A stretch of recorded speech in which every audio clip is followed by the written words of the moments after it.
Welcome to The Explainer. Today, we're jumping into a really fascinating and, let's be honest, pretty intense theological debate, all based on an analysis by speaker Rodrigo Silva. We're talking about the secret rapture versus the second coming, an idea that has spawned blockbuster books, movies, and shaped the faith of millions.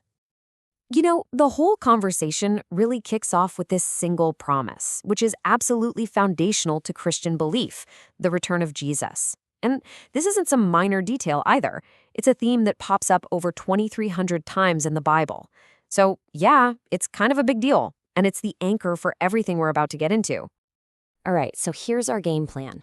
First, we'll look at the core hope that kind of unites everyone on this. Then we're going to dive into the two very different visions of how this all plays out.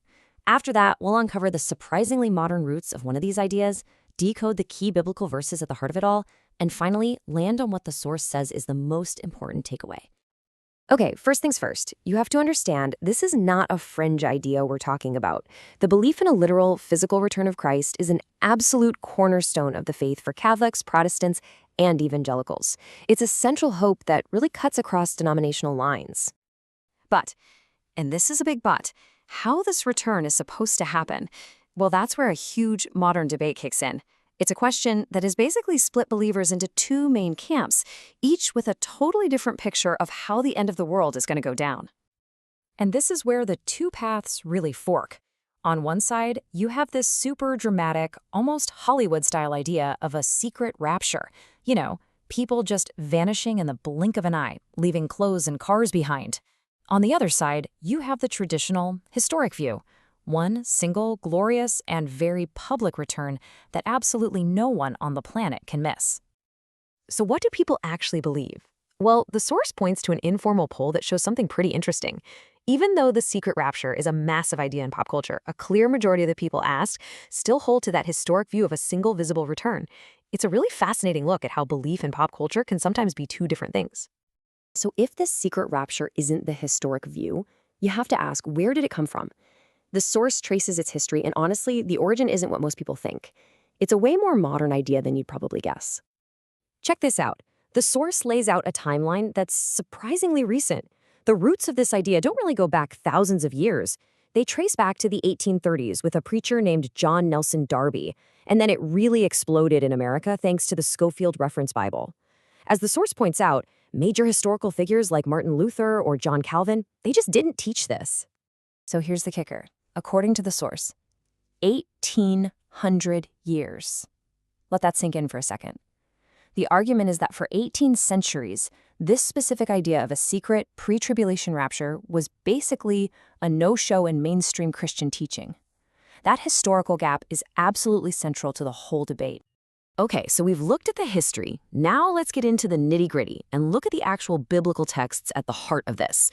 Because how you interpret just a couple of key words, well, it changes everything. All right, this verse right here from 1 Thessalonians, this is it. This is the absolute cornerstone for all of rapture theology. The entire idea pretty much hangs on that one little phrase, caught up. So what does caught up actually mean? Well, the source says if you go back to the original Greek, the word is harpazo. And get this, it doesn't mean to quietly sneak away. It means to seize openly, to snatch away by force, kind of like a dramatic rescue. The argument is that this word implies a visible, powerful event, not a silent, secret disappearance. Now for the other huge piece of the puzzle. It comes from the book of Matthew, with that famous line, you know the one, where one person is taken and another is left. It's the very verse that gave the Left Behind books their title. To figure out what being taken means here, the source asks us to look at the analogy Jesus himself used. Think about the story of Noah's flood. Who was it that got taken away by the destructive floodwaters? Was it the good guys or the bad guys? And this is where the source completely flips the popular narrative on its head. In the story of the flood, it was the wicked who were taken away by the water, right? Noah and his family were left behind, spared on the ark. So the argument goes, if we follow that logic, being taken is actually a metaphor for judgment, and being left is what means you're saved. That's a total reversal of the common interpretation.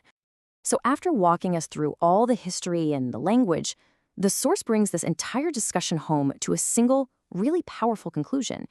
It shifts us away from arguing about the how and when and focuses instead on the why. Why does this prophecy matter at all? So it turns out the crucial point isn't about winning a theological argument.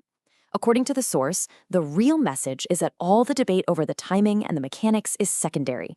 The universal call, the main point, is simply to be spiritually prepared for the future, no matter how it unfolds.